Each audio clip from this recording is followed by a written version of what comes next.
नमस्कार दोस्तों, मैं विनय दुबे मुंबई से एक बार फिर आप लोगों के बीच में। कोई बात नहीं, आज मैं आया हूं आप लोगों के बीच में। मुझे पूरे विश्व से लगभग हर कंट्री से मुझे फोन आते हैं, मैसेजेस आते हैं। वो पूछते हैं विनय जी आपके देश में क्या हाल है, मतलब क्या चल रहा है। मैं ज्यादा उनको एक्सप्लेन नहीं करना चाहता, मैं सिर्फ एक लाइन बोलता हूं उनको और बात खत्म कर देता हूं। मैं कहता हूं कि मेरी सियासत को ना खून पीने की आदत है, वरना मेरे भारत में ना सब सही सलामत है। सिंपल सा।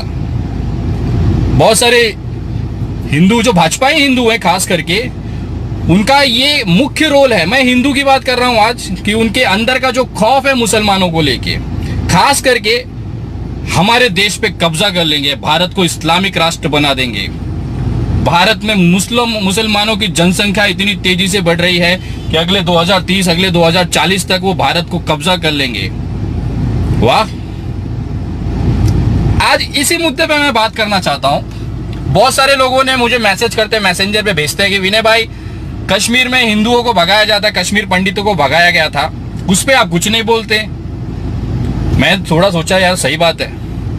मैंने कुछ स्टडी किया, मुझे कुछ हाथ में लगा, जानकारी आई, मैं आपको बताना चाहता हूं कि जनवरी 1990 में जब ये कांड हुआ था, जब ये कांड की शुरुआत हुई थी 1990 में, दिल्ली में केंद्र सरकार में भाजपा की समर्थित वीपी सिंह जी की सरकार थी। कश्मीर में राष्ट्रपति शासन था। वहां के गवर्नर, कश्मीर के जो गवर्नर थे वो बीजेपी के वरिष्ठ नेता जगन मोहन जी थे, और इन्हीं की देखरेख में, इन्हीं के संरक्षण में ये कश्मीरी पंडित वाला कांड हुआ था। अब इसमें बताइए, इसमें अन्य सरकारों का और इसका बाकी का क्या दोष। कंधार से प्लेन जब हाईजैक हुआ था तब इनकी सरकार थी, उस पर कोई आवाज नहीं उठाएगा। कश्मीर पंडित जब वहां से मार के भगाए जा रहे थे तब केंद्र और वहां के जो राष्ट्रपति थे वो भारतीय जनता पार्टी के थे। आप गूगल कर लीजिए। सवाल हम पूछे, अरे भाई आप भाजपा के हो, आप देशभक्त बोलते हो अपने आप को, आपको इतनी समझ होनी चाहिए कि आप अपने सरकार से पूछो कि कश्मीरी पंडितों को वहां से भगाया गया था तब आप क्या कर रहे थे। जो मुझसे सवाल पूछते हो ना कि जिस समय कश्मीरी पंडितों को भगाया जाता आप क्या कर रहे थे, मैं आपसे पूछता हूं कि उस समय आप क्या कर रहे थे। अरे उस समय तो मैं छोटा बच्चा था, डायपर में, बोलते ना वो कपड़े वाला पहन के घूमता था।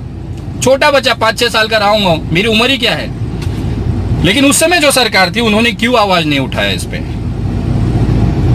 जो आज कहते थे कि मैं देश नहीं बिकने दूंगा, वो आज खुद ही देश बेच रहे हैं। इस एनआरसी सीए के चक्कर में रेलवे को बेच दिया, रेलवे का प्राइवेटाइजेशन कर दिया गया। अभी फिलहाल 4-5 दिन के अंदर 100 रेलवे स्टेशन को किया गया, 100 ट्रेनों को किया गया, लंबी दूरी की प्राइवेट कर दिया गया, प्राइवेट रूट उसे चलाएंगे। एयर इंडिया को इनविटेशन मंगाया गया है कि भाई कौन कौन इसको बेचना खरीदना चाहता है, इनवाइट करें। सारी चीजें हो रही हैं, सारी यही कर रहे हैं। जो कहते थे देश नहीं बिकने देंगे, आज खुलेआम वो खुद ही बेच रहे हैं, मतलब दूसरे को नहीं बेचने देंगे, खुद ही बेचेंगे।